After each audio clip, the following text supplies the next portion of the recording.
Rudi Požek, Vancaš, kaj reči v tej zadnji minuti proti Triglavu in zmagovitem golu?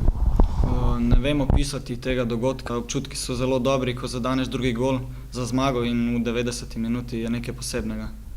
V igro ste prišli med polčasom. Kakšna so bila navodila? Je trener rekel zabij dvakrat?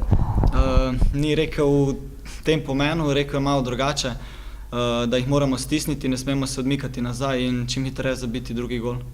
To je prvič, da ste v prvi ligi na eni tekmi dosegli 2 gola.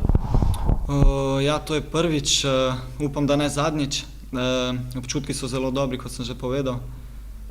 Ta drugi gol je bil prav poseben strel z prve na volej, odločitev v trenutku. Bila je 90. minuta in nisem preveč razmišljal o strelu, videl sem samo gol in na to udaru, žoga je pa zletela tam, kar je morala zleteti.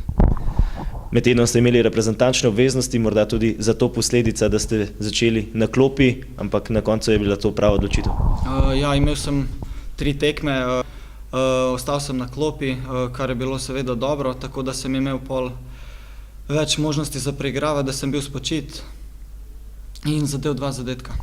Lepa serija je za vami, 3. zaporedna zmaga, 4 tekme ste že neporaženi, zelo lepo je to tudi videti na lestvici.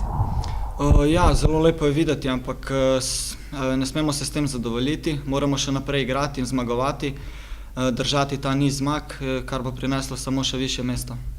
Zelo dobro se je danes tudi videla vaša pripravljenost, tako rekoč od prve do zadnje minute v polnem šprintu gor in dol. Ja, pripravljeni smo zelo dobro, delamo zelo dobro, kar se je videlo na tekmi, od prvega do zadnjega, kar nam je prineslo tudi zmago. Super, najlepša hvala in srečno še naprej. Hvala vam, srečno.